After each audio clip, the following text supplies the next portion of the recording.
Entonces, fíjense, lo que quería decirles es que este control difuso no podríamos entenderlo si es que no tenemos unos conocimientos previos en relación a este tema, que seguramente lo tienen, pero que siempre es bueno recordar, ¿me entienden? Entonces, fíjense, nosotros conocemos que existen controles de constitucionalidad de las leyes y de los actos de los funcionarios y servidores públicos.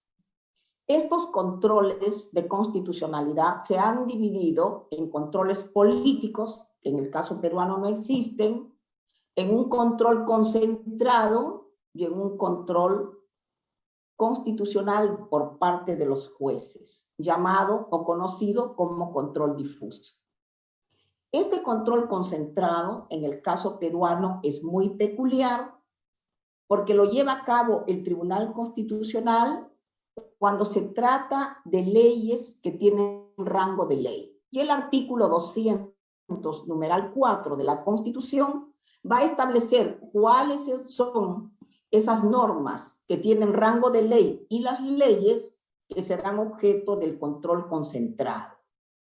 Dejándoles dicho de que esta disposición es una disposición abierta que no se limita al tipo de normas que se establece en la Constitución, sino que incluye a otras, y eso ha sido efectuado por jurisprudencia. Por ejemplo, si ustedes ven el inciso 4 del artículo 200, no encontrarán la denominación de decretos leyes. Sin embargo, una de las sentencias más famosas que tiene el Tribunal Constitucional en control concentrado es la de los decretos leyes sobre la regulación de terrorismo, donde también hubieron leyes, o el decreto ley 2530. Entonces, fíjense ustedes cómo los decretos leyes van a ser objeto de control de constitucionalidad concentrado, no obstante que no está en el 4 del artículo 200,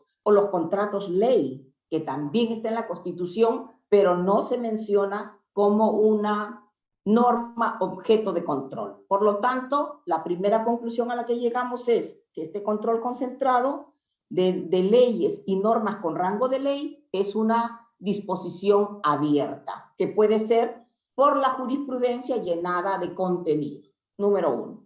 Número 2, vamos hacia el control difuso, así le llamamos, es una característica de la Judicial Review de los Estados Unidos, donde el objeto de control, la competencia para ejercer el control de constitucionalidad, la tienen todos los jueces, de allí que se llame difuso. Y tiene una característica de que es un control concreto, en el cual de existir alguna incompatibilidad entre la norma de menor rango, se prefiere la norma de mayor rango y así sucesivamente, siendo la Constitución la norma fundamental. Quiero que sepan que para ambos controles, concentrado o difuso, la Constitución es la norma fundamental del Estado. Ahí no hay ninguna discusión. Pero que en ambos controles tiene que haber una interpretación de conformidad con la Constitución. O sea, no es que yo como juez se me antoja, ay, esta ley no me gusta porque contraviene a la Constitución y la inaplico al caso concreto, control difuso. Tiene que explicar, tiene que hacer un razonamiento por el cual va a llevar a cabo esa interpretación, ¿ya? Y por lo tanto, fíjense ustedes, aplicar un control de constitucionalidad, ya sea concentrado o difuso, es una tarea que llevan a cabo los jueces y el Tribunal Constitucional, donde se tiene que hacer un control de la Constitución, ¿no?, respecto de las demás normas y de estas normas con menor rango de conformidad con la Constitución. Si el juez encuentra que puede salvar la constitucionalidad de esa disposición, de ese artículo del Código Penal, del Código Procesal Penal, porque vamos a hablar del control difuso en materia penal, entonces no inaplica la norma, sino que la deja en el ordenamiento jurídico con un sentido interpretativo que sea conforme con la Constitución. Lo mismo hace el Tribunal Constitucional cuando ejerce control concentrado. Si una ley completa de manera total o unas disposiciones de la ley se hace un control parcial, se pueden interpretar de conformidad con la Constitución, no la expulsa del ordenamiento jurídico, sino que se queda, ¿no? Se va a quedar con la interpretación que lleva a cabo el Tribunal Constitucional. Igual tenemos que hacer los jueces. Si una determinada disposición debe quedarse porque se puede salvar con criterios interpretativos, se queda en el ordenamiento jurídico, ¿ya? Entonces, cuando nosotros abrimos el artículo 138 para su lectura de la Constitución y vemos lo que dice el 138, que en todo proceso de existir incompatibilidad entre la norma de menor rango con relación a la de mayor rango, los jueces prefieren la primera y así sucesivamente, te está explicando que hay una pirámide kelseniana en la cual se tienen que respetar los grados, ¿no?, que se han establecido en los ordenamientos jurídicos para no saltar cada grado y para que exista uniformidad en esta pirámide kelseniana. Por eso es que no es que nosotros simplemente digamos, vamos a ejercer control difuso y dejar sin efecto una determinada disposición. ¿Por qué? Porque ya el Tribunal Constitucional, cuando se dio el Código Procesal Constitucional, el que ya ha sido dejado de lado en el año 2004, la Ley 28237, tuvo la oportunidad de pronunciarse por el control difuso. ¿Por qué? Porque si ustedes se dan cuenta, según el artículo 138 de la Constitución, solamente te habla de jerarquía de normas. Si la norma contraviene a la primera, se deja sin efecto la segunda y así sucesivamente, porque existe una norma fundamental que es la Constitución. Y no te dice más. Es el Código Procesal Constitucional que te va a establecer otros criterios. Te dice, la norma a inaplicarse tenga una relación directa, principal, indisoluble con la resolución del caso. Si no tienes esa vinculación, no ejerces control difuso. Y el segundo punto, que me parece que es el más importante, porque siempre que un abogado te pide que apliques control difuso, tiene que hacerlo porque evidentemente existe una vinculación entre la norma respecto de la Constitución o del reglamento respecto de la ley, etcétera. Pero hay un presupuesto que es fundamental. La norma a inaplicarse resulte evidentemente incompatible con la Constitución, aún luego de haberse acudido a interpretarla de conformidad con la Constitución. Esto lo dice el Código Procesal Constitucional, lo decía en el artículo 6 del título preliminar, y lo dice la segunda disposición general de la Ley Orgánica del Tribunal Constitucional. Entonces, cuando el Tribunal Constitucional tuvo oportunidad de hablar sobre los criterios para la inaplicación de las normas, en la sentencia 2502-2005, un proceso de habeas corpus, estableció estos criterios. Va a establecerse un acto que constituya la inaplicación de una norma considerada inconstitucional. Un acto que constituya la aplicación de una norma. ¿De qué estamos hablando? De normas heteroaplicativas. Es lo primero que tenemos que considerar. Un acto, un funcionario que está llevando a cabo una acción e incluso puede hacer una situación de una omisión, ¿no? Pero que tratándose de una acción, él aplique una norma que contravenga a la Constitución. Y en esos casos se va a ver si la norma a inaplicarse tiene relación con el caso y que aún recurriendo a los criterios de interpretación no pueda salvarse su inconstitucionalidad. Bien.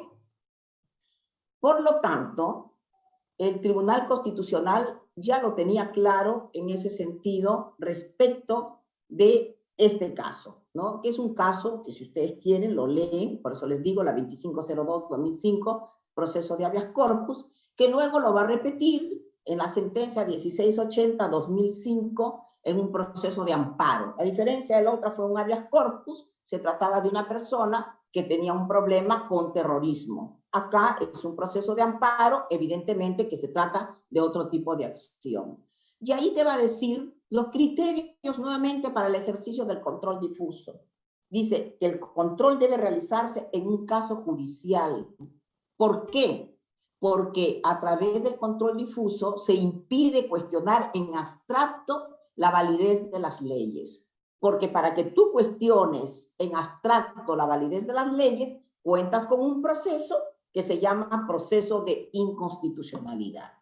¿Ya? Luego dice que solo podrá practicarse siempre que la ley sobre la que se duda de su validez sea relevante para resolver la controversia. Lo mismo, se encuentra vinculada a la solución del caso. Y la tercera, que quien solicita el control debe acreditar que su aplicación le ha causado o le puede causar un agravio irreparable. ¿Y eso por qué? Porque acuérdense que en el caso peruano tenemos el amparo y el habeas corpus preventivo. O sea, nosotros no tenemos un habeas corpus y un amparo totalmente principal, ¿no? Sino que también lo tenemos de modo preventivo para para prevenir cualquier amenaza de afectación de un derecho fundamental. Pero siempre tienen que tener en consideración los presupuestos de la aplicación del control difuso.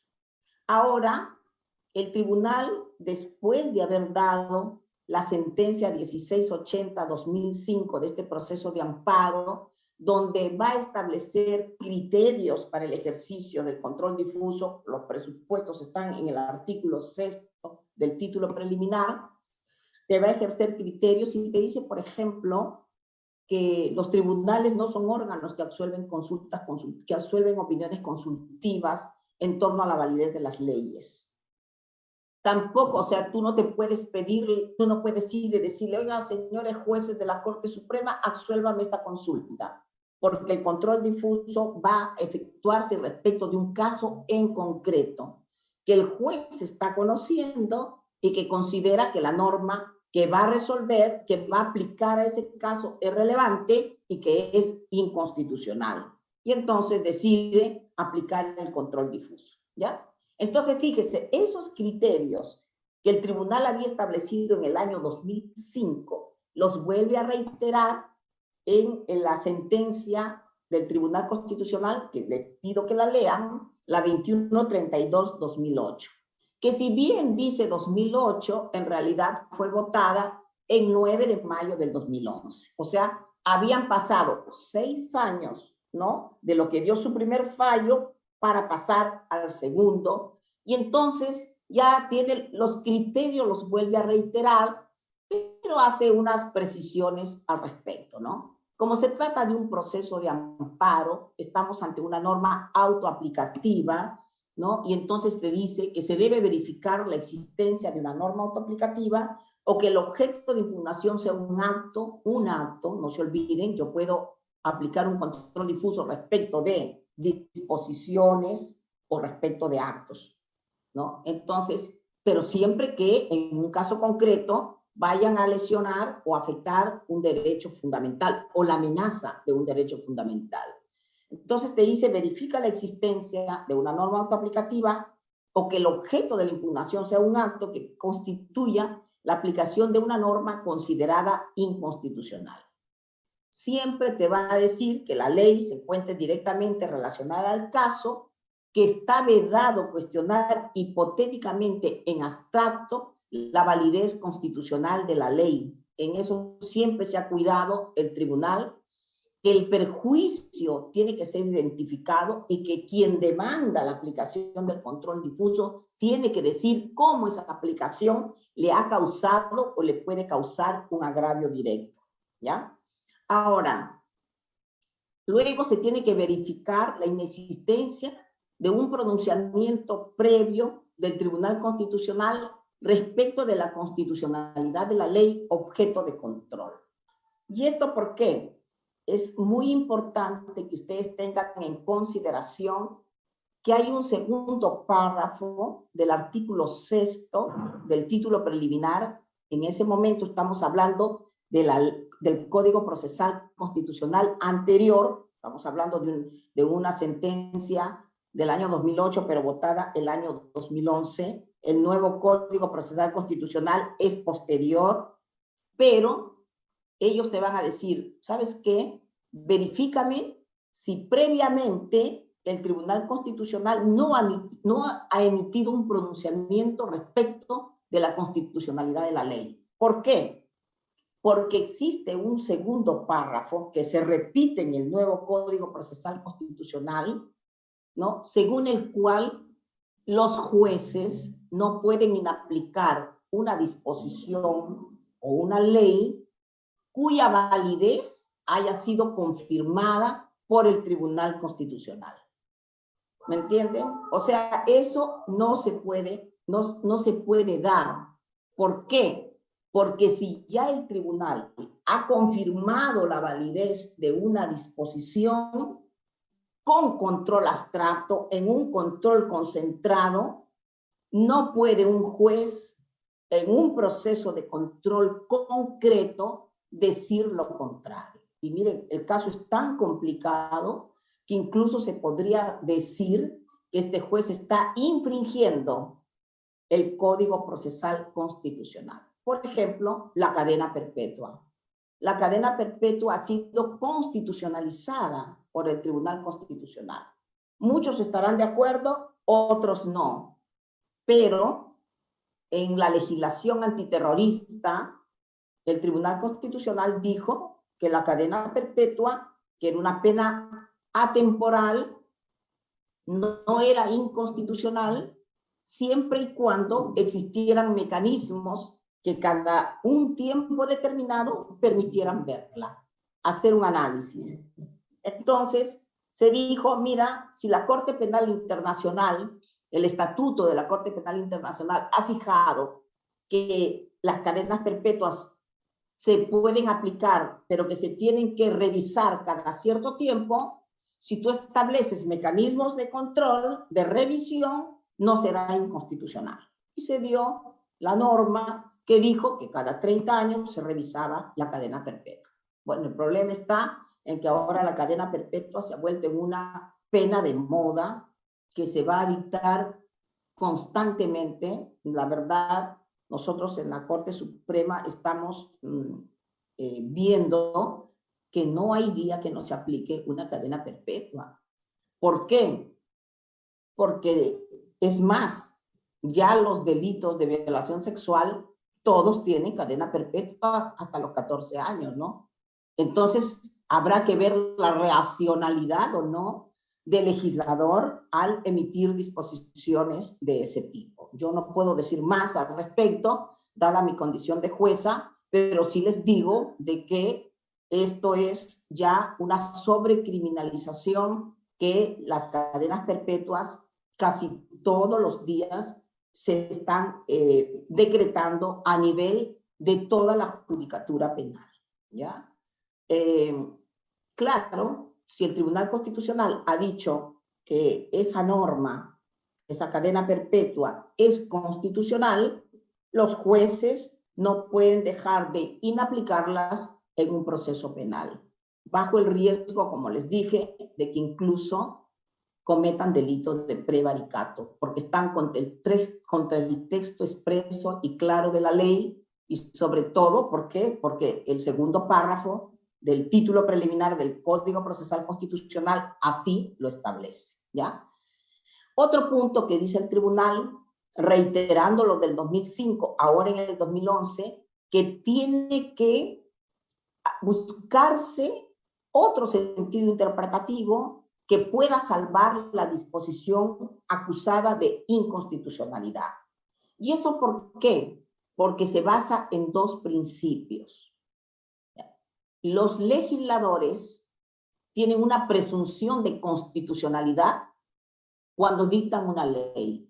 Entre tanto, esa ley, que no haya sido cuestionada, se reputa constitucional. Así es la interpretación que se tiene que dar, salvo que en el cuestionamiento va a ser inaplicada por los jueces o expulsada del ordenamiento jurídico por el Tribunal Constitucional. Hay una presunción de constitucionalidad de los actos del legislador.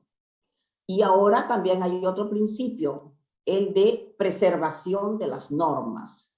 Se entiende que las normas tienen una vocación de continuidad y por lo tanto los jueces no debieran estar constantemente aplicando controles difusos, porque lo que se dice es que se debe considerar a la declaración de inconstitucionalidad, ya sea concentrada o difusa, como la última ratio a la que el juez debe apelar. A mí me parece correcto, porque lógico, bajo la lógica de que nosotros apliquemos un control difuso, de repente estamos haciendo mal uso del mismo.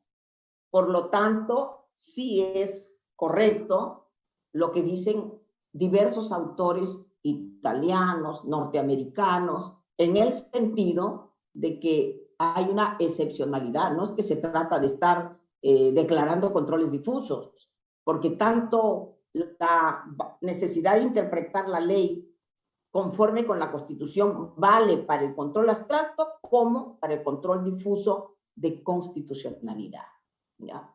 Y dichas estos criterios por parte del Tribunal Constitucional, esa ha sido la tarea, el camino que se ha seguido siempre para determinar el control difuso. El control difuso no solamente lo hacemos los jueces, con base en el artículo 138, segundo párrafo de la Constitución. También lo hace el Tribunal Constitucional.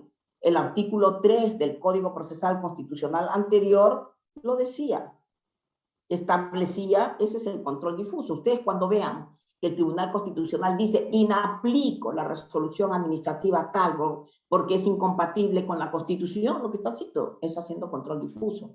Lo que pasa es que no eleven consulta porque él es el Tribunal Constitucional y no lo puede elevar en consulta a nadie porque él es el que está decidiendo. ¿Me entienden? Y cada vez que el Tribunal Constitucional resuelve casos vinculados al control difuso, va a tener en consideración los principios de interpretación constitucional, especialmente el de fuerza normativa de la Constitución, ¿no? Porque ese es el fundamento del artículo 51, el de la supremacía de la Constitución, su fuerza normativa, ¿no? Luego, la unidad de la Constitución, la función integradora que lleva a cabo el Tribunal Constitucional y algo que es muy importante cuando se trata de colisión de derechos en conflicto o de colisión entre derechos y principios constitucionales o bienes constitucionales como la seguridad ciudadana, la seguridad pública versus la libertad personal, etcétera, donde va a tener que utilizar el principio de concordancia práctica. Esto lo van a encontrar ustedes en la sentencia del Tribunal Constitucional, la 5854-2005, proceso de amparo reiterada en diversos pronunciamientos en relación a lo que son los principios de interpretación constitucional. Y por supuesto, dentro de los principios de interpretación constitucional, no dejemos de considerar la interpretación conforme con los tratados internacionales de derechos humanos y la Declaración Universal de Derechos Humanos prevista en la cuarta disposición final y transitoria de la Constitución. ¿Ya? Entonces, miren, estos puntos de todas maneras lo tenemos que abordar Claro que es poco lo que estamos diciendo en atención al tiempo, pero es importante que lo sepamos y que también consideremos que el nuevo Código Procesal Constitucional no ha introducido mayor cambio y el control difuso se viene regulando de la misma manera en que se regulaba en el Código Procesal Constitucional anterior, ¿ya? Valen las mismas apreciaciones, reflexiones que venimos haciendo en relación a ambos códigos. Bien, un ejemplo solamente, porque hay muchos, de la interpretación del Tribunal Constitucional, donde pudo hacer control difuso, pero dijo, yo no lo voy a hacer porque lo que voy a aplicar es una interpretación de conformidad con la Constitución, ¿ya? Tenemos el artículo 423 del Código Procesal Constitucional, que ustedes lo conocen muy bien porque siempre trabajan con él, ¿no? Entonces, ustedes saben, porque son defensores públicos, que el artículo 423 dice lo siguiente, el inciso 3. Si el acusado recurrente no concurre injustificadamente a la audiencia, se declarará la inadmisibilidad del recurso que interpuso. De igual manera, se procederá si no concurre el fiscal cuando es parte recurrente. Entonces, recuerden ustedes que se dio la famosa sentencia, la 2964-2011, proceso de habeas corpus del año 2013, donde en Arequipa, una persona que había sido condenada no asistió a la audiencia de apelación, ni él ni su abogado, porque estaba delicado de salud, ¿no? Y le dieron una segunda oportunidad, ¿no? O sea, fueron garantistas la sala de Arequipa, no obstante que el 423.3 literalmente dice lo contrario. Si el acusado recurrente no concurre injustificadamente a la audiencia, se declarará la inadmisibilidad del recurso que interpuso. Le da una segunda oportunidad y tampoco va, ¿no es cierto? Entonces, ante esta situación de que se le declara inadmisible el recurso, su abogado interpone un habeas corpus y muchos de ustedes, estoy segura, conocen esta sentencia. ¿Por qué esta sentencia? Se hace la siguiente pregunta. ¿Este artículo 423.3 es inconstitucional? O sea, ¿le puedo dar una lectura que me permita excluirlo, ¿no? Para el caso en concreto del ordenamiento jurídico, y entonces se encuentran que pueden salvar este artículo, y el artículo se ha quedado, pero ha sido interpretado de distinta manera. ¿Cuál es esa manera de interpretar? Basta que vaya el abogado defensor para que se lleve a cabo la audiencia. Y ustedes seguramente que lo aplican y le dicen a su patrocinado, porque su patrocinado puede haber estado yendo a la audiencia y cuando le van a leer la lectura de sentencia, usted le dice, no, no vayas porque te pueden meter preso, ¿no? Y entonces él no va. Y entonces así no vaya, le van a leer la sentencia porque existe una resolución administrativa del Consejo Ejecutivo y ya, bueno, esta es una práctica de que si tú no vas, te leen la sentencia. Entonces, eso no le impide que interponga el recurso de apelación. Interpone su recurso de apelación y no va él porque puede darse el caso de que el fiscal vaya a decir algo, ¿no? O simplemente en primera instancia ya le han dado una prisión preventiva y se está diciendo ejecútese cuando esta persona sea detenida, por lo tanto él no va. Y se va a llevar a cabo la audiencia de apelación solo con su abogado defensor. ¿Por qué? Porque así lo ha establecido el tribunal. No ha dicho, oye, este artículo 423 es inconstitucional. Este se va a quedar, pero con esa interpretación basta que vaya su abogado para llevar a cabo la audiencia. Y nosotros tenemos que llevar a cabo la audiencia solo con el abogado. ¿Está bien? Ya él está renunciando a su derecho a ser oído. Está renunciando a su derecho a estar presente en el juicio. Ahí no va a decir, oiga, no, que me afectaron mis derechos. No, está renunciando desde que no se está yendo.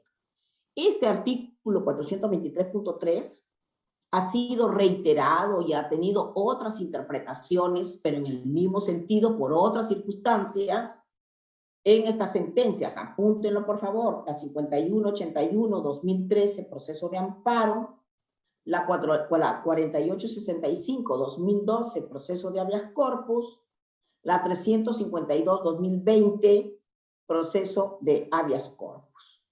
Entonces, de este último, de este 352-2020, yo he traído dos fundamentos que son destacados, que son los fundamentos 15 y 16, que tienen que ver con la Defensoría Pública, ¿ya?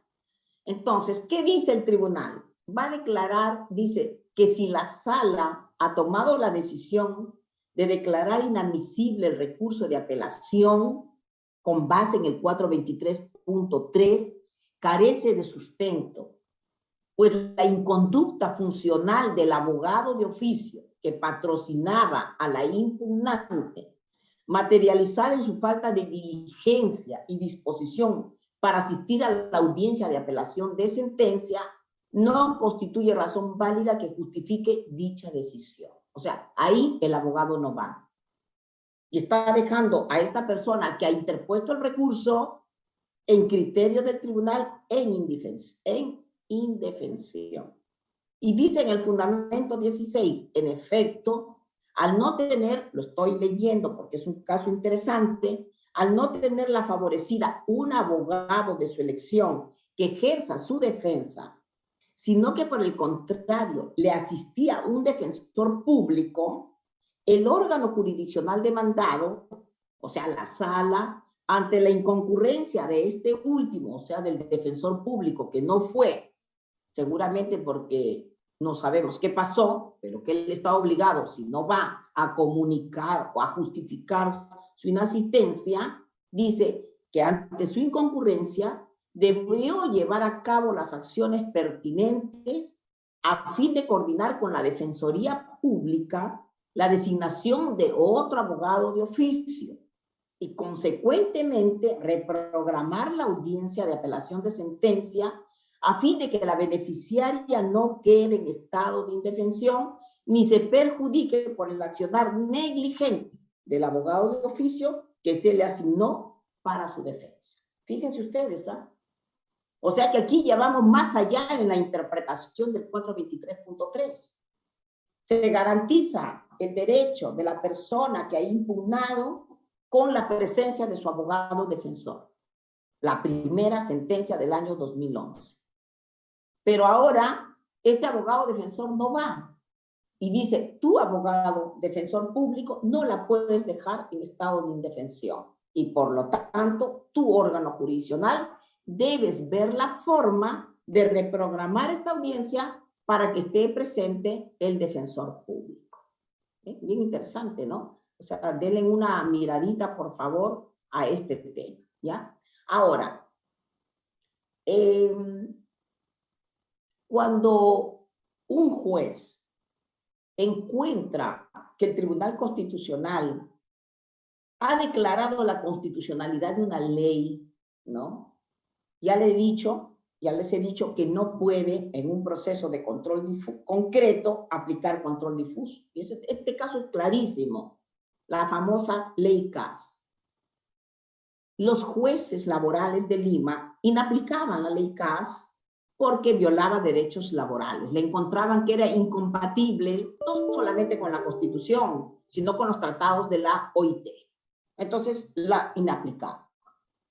Ante esta situación, los procuradores llegaron hasta el Tribunal Constitucional y el Tribunal Constitucional tuvo oportunidad de pronunciarse en una sentencia de inconstitucionalidad y dijo que la ley CAS era constitucional. A partir de ahí, los jueces de Lima dejaron de decir en los procesos de control concreto, ¿no? Dejaron de aplicar control difuso. ¿Por qué? Porque ya el TC había dicho que era constitucional, había confirmado la constitucionalidad de una ley a todas luces inconstitucional. Pero hay excepciones a estos límites.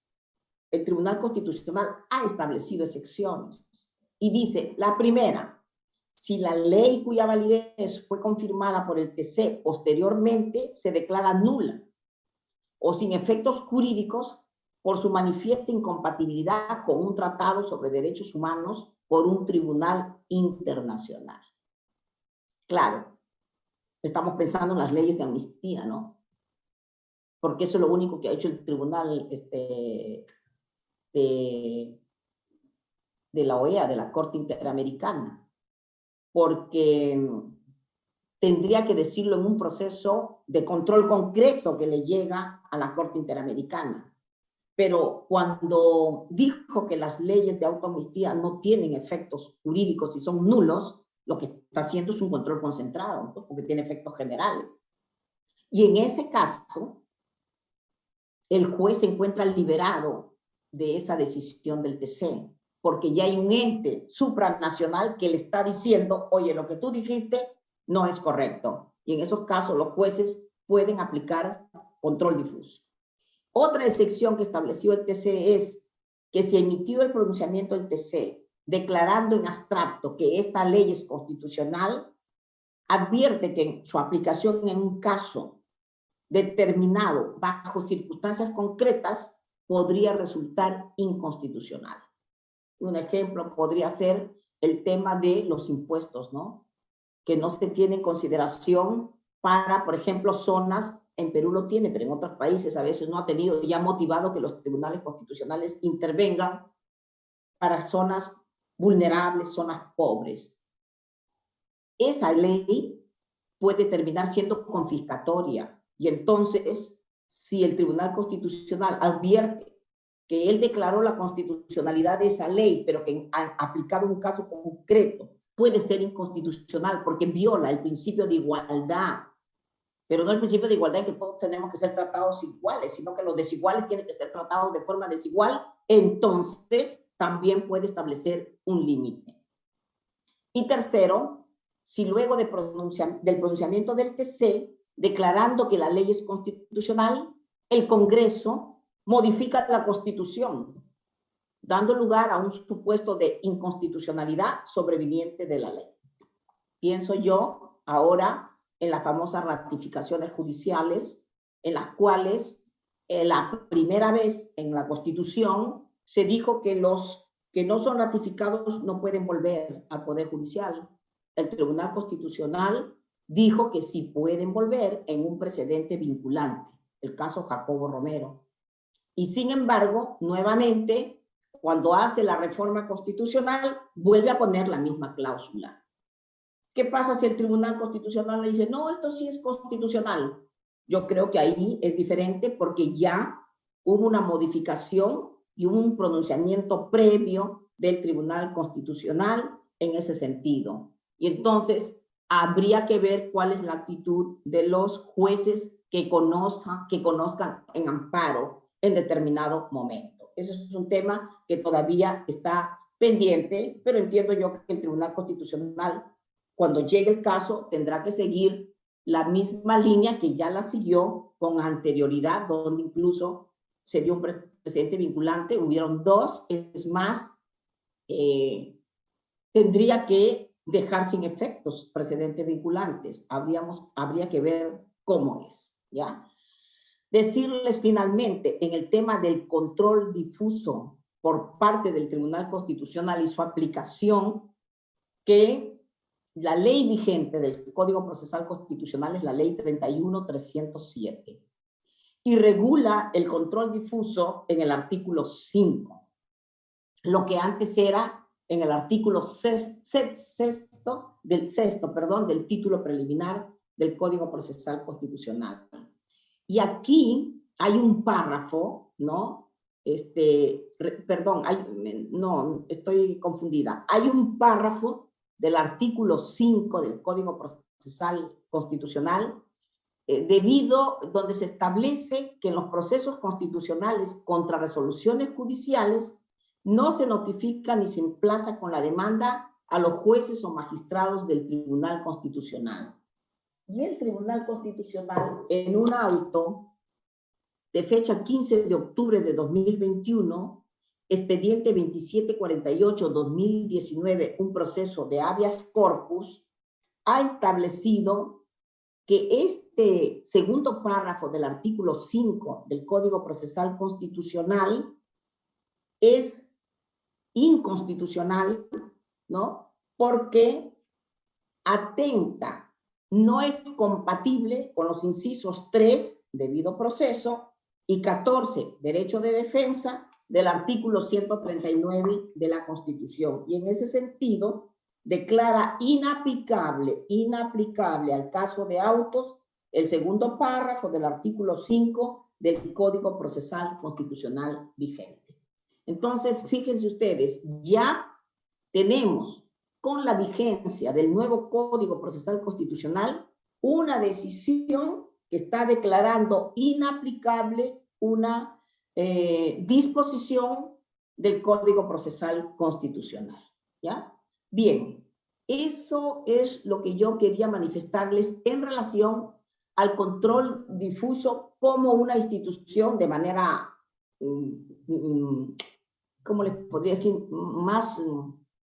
Más rápida no la podría hacer, ¿no? Por el tiempo que tenemos, pero es necesario que hablemos de eso para pasar a la aplicación del control difuso por parte de los jueces, porque una cosa es lo que hace el TC y otra cosa es lo que hacen los jueces. Entonces, fíjense, yo les recomiendo que ustedes lean la consulta 1618-2016 Lima Norte, donde la Sala Constitucional y Social de la Corte Suprema establece las reglas para la aplicación del control difuso.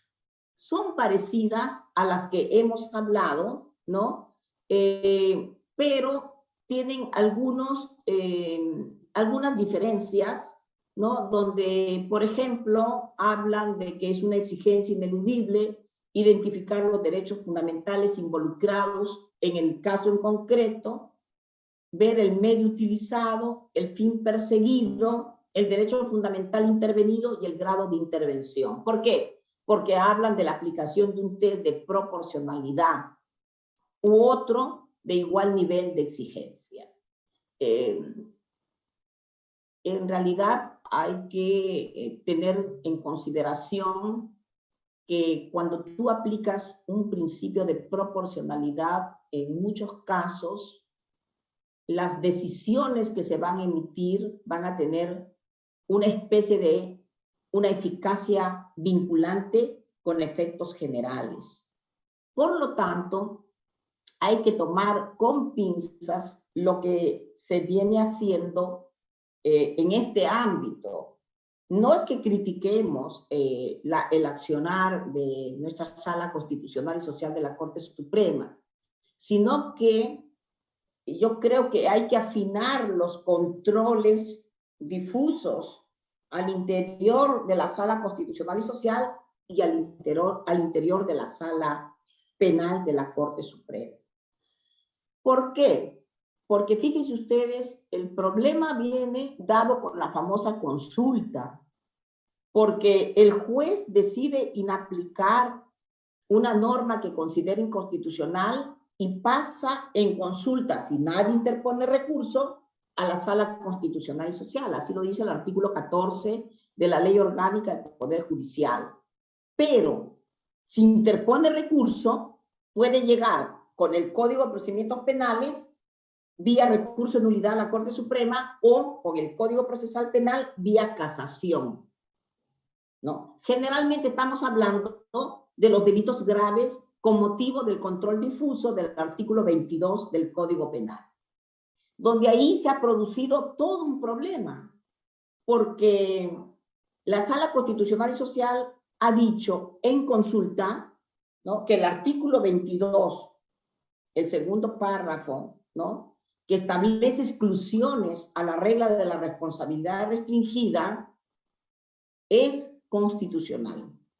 mientras que el acuerdo plenario de la Corte Suprema, el 4/2016 CJ 116, dice que es una norma que es inconstitucional y que los jueces penales ordinarios deben inaplicarlas. Entonces nosotros nos estamos encontrando con casos donde se le ha puesto, por ejemplo, a una persona de violación sexual de 19 años, el chico, el sujeto activo, que le han puesto, por ejemplo, 15 años y se va en consulta y la Sala Constitucional y Social le dice que no, que eso no es correcto, porque la norma es constitucional y que regrese al juez para que le aplique la pena que corresponda. Entonces el juez le va a subir la pena, generalmente va a ser mucho mayor, y ahí va a interponer recurso. ¿Y a dónde va a llegar? Va a llegar a la Sala Penal de la Corte Suprema. Y se está produciendo ese doble camino de llegar en un primer momento a la Sala Constitucional y en otro momento a la Sala Penal, donde va a dar un fallo diferente.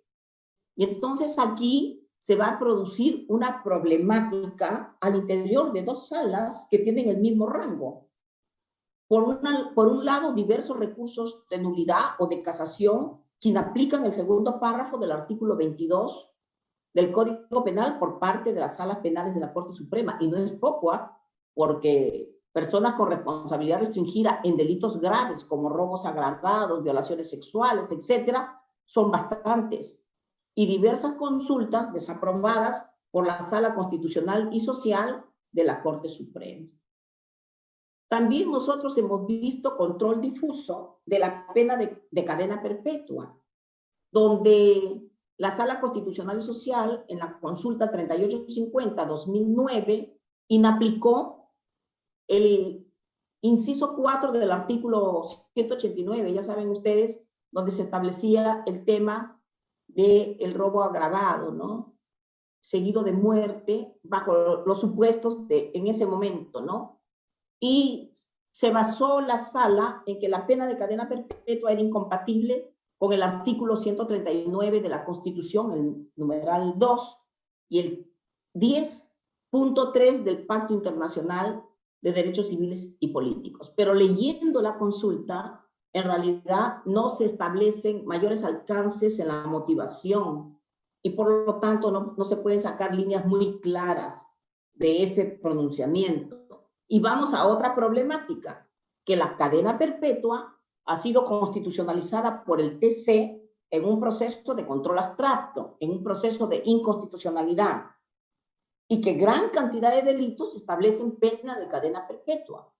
Y por lo tanto, ya les dije hace un momento, de que un límite al ejercicio del control difuso es que el juez no puede inaplicar una norma cuya constitucionalidad haya sido confirmada en un proceso de inconstitucionalidad. Pero lo hacen a veces y eso no es correcto. Ahora, también hay el tema del control difuso del inciso segundo del artículo 173 del Código Penal. Esta es una consulta que viene del SANTA, la 19.541 del 2016, que ustedes la pueden revisar y contrastar, ¿no? Es un delito de violación sexual de una menor de 11 años, donde se dice que la pena privativa de libertad de 35 años no es necesaria para la tutela del bien jurídico indemnidad sexual, ¿no? Y esto va a ser desaprobado por la Sala Constitucional y Social porque efectuando el test de proporcionalidad que le dije que son las reglas que establece como precedente vinculante la Sala Constitucional y Social, le dice al juez de que no ha tenido en cuenta el interés superior del niño al ver el bien jurídico protegido que es la indemnidad sexual. Y por lo tanto va a desaprobar la sentencia de vista que inaplicó el inciso 2 del 173 por ser incompatible con la dignidad, el interés superior del niño y la libertad sexual. Entonces vean ustedes cómo se van llevando a cabo decisiones de los jueces de la Sala Constitucional y Social cuando va en consulta o cuando llega vía recurso impugnativo a las salas penales. Tenemos también el control difuso que se ha efectuado sobre el artículo 398A del Código Penal. ¿Recuerdan ustedes el tipo de cohecho en el ámbito policial? La consulta 17.112-2017 de Lima, donde si se trata de hacer un cohecho en relación a un policía, hay una inhabilitación, ¿no?, consistente en la cancelación o la incapacidad definitiva para tener autorización para conducir. Esa es una inhabilitación que está establecida en el inciso 7 del artículo 36. Y eso va para el 398A y el 398B del Código Penal. ¿Y qué ha dicho la Sala Constitucional, no? Va a aprobar el control difuso de la sentencia que se le elevó en consulta, porque dice que el artículo 398B, al establecer la inhabilitación, ¿no?, de por vida perpetua, afecta el derecho a trabajar libremente, así como el derecho al libre desarrollo, al bienestar y a la protección de la familia, y que esto va a colisionar con los principios de igualdad ante la ley, la de proporcionalidad y de resocialización del penado. Y entonces inaplica dicha norma.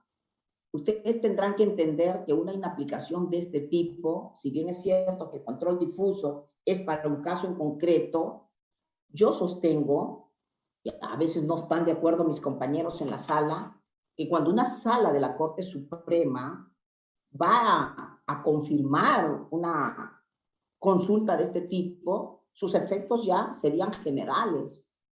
¿Por qué? Por el rango que tiene el órgano que está resolviendo. Yo entiendo que es casi como un accionar de la Suprema Corte de los Estados Unidos, donde cuando le llega un caso y da un precedente vinculante, tiene efectos generales. Alguien podría pensar de distinta manera, pero bueno, es una cuestión de que se tiene que poner en discusión por parte de nosotros los jueces, porque con un acuerdo plenario, acuérdense ustedes, se tiene disculpen, porque con un acuerdo plenario se tiene que, muchas de las disposiciones se van a tener que aplicar de manera general, y se dice que si el juez cree que no es así, deberá esbozar razones distintas y no aplicar ese criterio que de modo general va a establecer la Corte Suprema en un acuerdo plenario. Eso lo dicen, ustedes lo van a ver con base en la Ley Orgánica del Poder Judicial. Tenemos muchos casos por ver, ya van a ser las 8 de la noche. Señorita, ¿me da 5 minutos o ya vamos terminando? Dígame usted. Sí, utilicen los 5 minutos, doctora. Para ir concluyendo, hay muchísimos casos más. Yo les he traído algunos, todos son relevantes. Muchos están en la Sala Constitucional y Social, pero también otros llegan a la Sala Penales de la Corte Suprema, ¿no? Y es importante las decisiones que se emiten en casaciones, donde hay interpretación de la ley.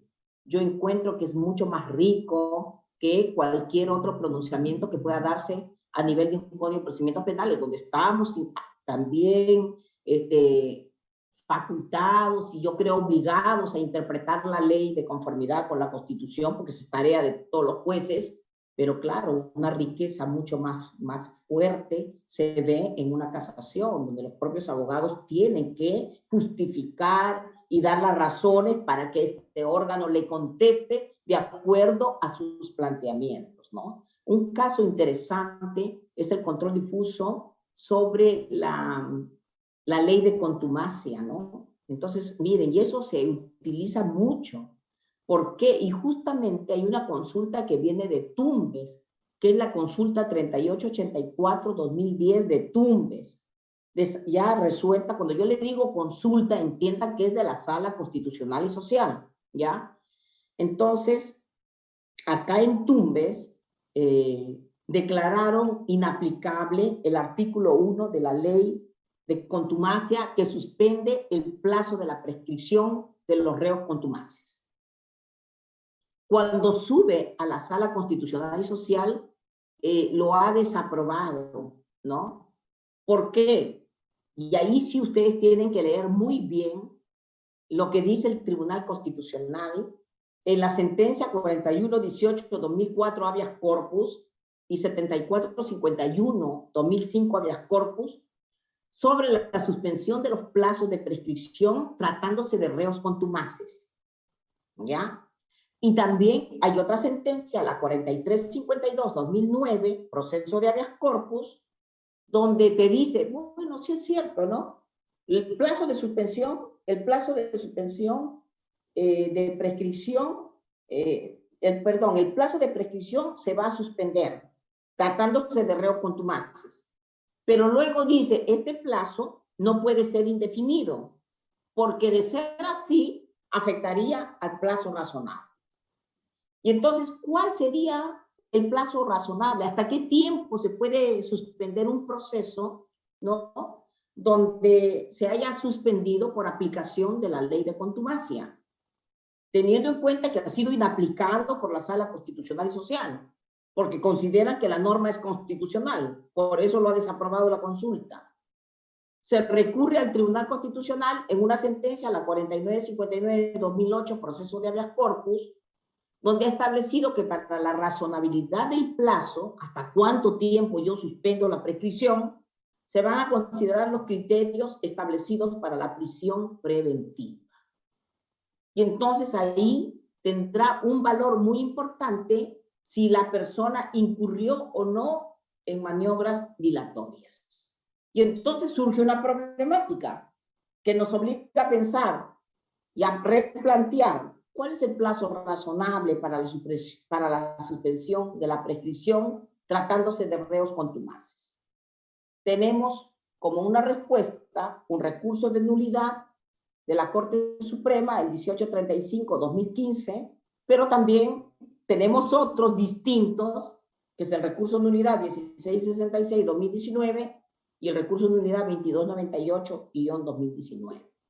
Entonces, ustedes leyendo estos recursos, más las sentencias del TC que les he dicho, se darán cuenta de que no hay una opinión más o menos en un sentido igualitario, sino que las decisiones pueden ser discrepantes por parte, ya no de dos salas de la Corte Suprema, sino también discrepantes entre lo que dice una sala penal suprema y lo que dice el Tribunal Constitucional, ¿ya?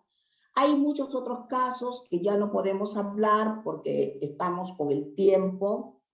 Tenemos, por ejemplo, la confesión sincera y si se aplica o no, es una norma constitucional o no, que tú al reincidente no le aplique la confesión sincera. El tema también de si la sentencia condenatoria se puede leer o no con la presencia del imputado. Y últimamente, y algo que sí va a dar que hablar seguramente, porque ya están llegando muchos casos a la vía penal, no sé si habrán llegado a la vía de la Sala Constitucional, creo que ya, que son los relacionados con las últimas modificatorias de los delitos sexuales, donde no procede la terminación anticipada, la conclusión anticipada, ¿me entienden? Eso está prohibido. Hay casos de imprescriptibilidad de la acción penal para ciertos delitos, como la trata de personas, etcétera, ¿no? Por lo tanto, el camino está abierto, teniendo en consideración que existen normas que los abogados podrían considerar que afectan derechos fundamentales y que es necesario de que los jueces apliquen o no control difuso. Entonces, eso era lo que quería hablar con ustedes. El tema es precioso, a mí me encanta. Le he dedicado mucho tiempo a esta materia del control difuso y la encuentro cada día más atractiva porque la tarea de los jueces justamente es esa, ¿no? De ver cómo vamos a resolver los problemas que se nos presenten cuando tengamos de por medio situaciones como estas, donde la ley, ¿no? Si se aplica literalmente, en algunos casos efectivamente puede lesionar derechos fundamentales, ¿no? Más aún con los temas de inseguridad ciudadana, donde la sobrecriminalización cada día, yo pienso que va a seguir siendo más fuerte. Y claro, quienes finalmente aplican las leyes, interpretándolas, somos nosotros los jueces. Bien, muchísimas gracias, doctor Peña Vinces, por la invitación que me ha cursado.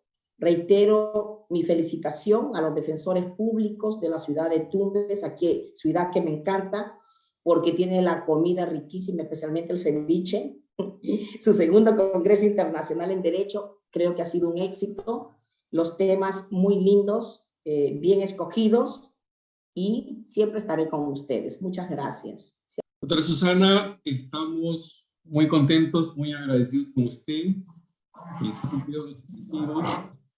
Y cuando le hice la invitación, usted tenía una agenda muy recargada, ya es un espacio, y eso es meritorio porque demuestra la parte académica, que usted está comprometida con la investigación jurídica. En tal medida, en nombre de los defensores públicos de Tumbes, del director distrital de la Defensa Pública de Tumbes y el mío propio, reciba este reconocimiento que se entrega por parte de la Facultad de Derecho y Ciencias Políticas de la Universidad Nacional de Tumbes, como un reconocimiento a su trayectoria académica y a el tema que nos ha expuesto, el control difuso en materia penal, que es de mucha utilidad para nosotros como defensores públicos y a capacitarnos para brindar un mejor servicio a favor de los usuarios y las personas vulnerables. Es el objetivo de nosotros, atender a estos ciudadanos. Gracias, doctora, infinitamente agradecido con usted y pido que lecturen el reconocimiento. Gracias. Muy bien, daré lectura al reconocimiento otorgado a la doctora Susana Castañeda Oxu por haber participado satisfactoriamente en calidad de ponente en el segundo Congreso Internacional de Derecho, con el tema El control difuso en materia penal, en homenaje a los 26 aniversario de la Defensa Pública de Tumbes, ponencia desarrollada el día 11 de marzo de 2022 y transmitido por la plataforma Zoom y Facebook Live. Congreso Internacional organizado por la Dirección Distrital de Defensa Pública y Facultad de Derecho y Ciencias Políticas de la Universidad Nacional de Tumbes, realizado los días 9, 10 y 11 de marzo de 2022, con una duración de 70 horas académicas. Muchas gracias, doctora.